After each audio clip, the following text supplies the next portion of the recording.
J.D. Vance ran against Senator Kelly of Arizona. So J.D. Vance, obviously current vice president. Mark Kelly on the Democratic side is one of the current senators from Arizona. And I thought it would be fun to see what would happen if they ran against each other in an election. We'll get started with the first state. That being the state of Nevada, we'll move eastward. In Nevada, I think that Kelly would do well in the Sun Belt, and that encompasses the states and the swing states of Nevada, Arizona, Georgia, and North Carolina. We'll get to the rest of the eastern half later, but I do think Kelly would fairly easily be able to win the state of Nevada by a reasonably significant margin. I would argue more than tilt, but that's going to be the call there in the state of Nevada. Moving now down to Mark Kelly's home state, the state he represents, that being Arizona. Arizona, I think, would probably go by a lean margin. I could potentially see it being tilt. It is still going to be a close state. The state did go to Trump in 2024 by a lean margin, a further bigger margin than any of the other core 7 swing states for the Trump campaign.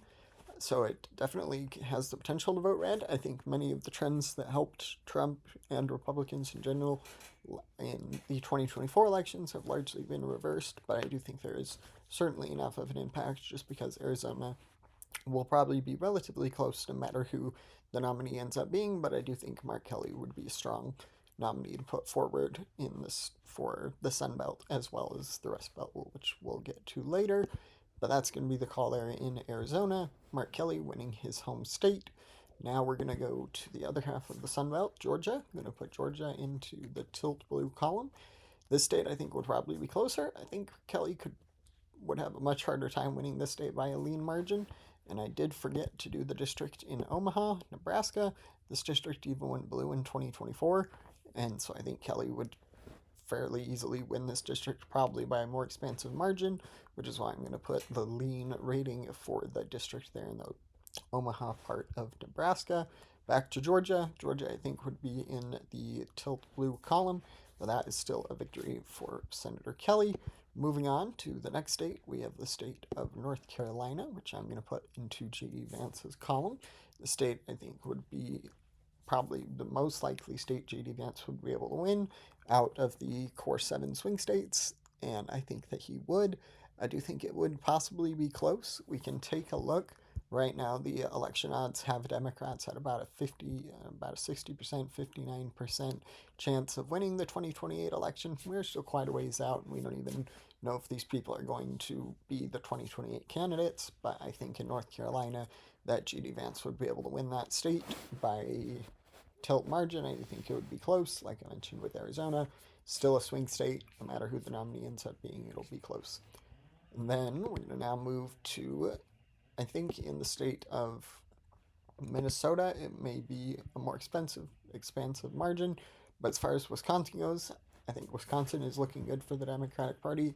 It was the closest state in 2024, and the state has seen a couple special elections that have taken place. The Supreme Court race, in which the Democratic inclined candidate ended up winning by, if I remember correctly, it was like 20 points. So I think if that can happen, that the Democrat Mark Kelly can win Wisconsin by a lean margin. The other 2 states, though, I think would probably be in the tilt column. Starting with Michigan, I'm going to put Michigan into the tilt blue column. If Mark Kelly potentially chose someone from the Rust Belt, like maybe Pete Buttigieg, as his running mate, I think that could potentially help. But I think with just Mark Kelly versus J.D. Vance alone, that these 2 states would end up going tilt blue. Well, the state of Wisconsin is in the lean blue column. That's going to result in 303 for the Democratic candidate, Mark Kelly, to 235 for the Republican candidate. Don't forget to like and subscribe. Thanks. Bye.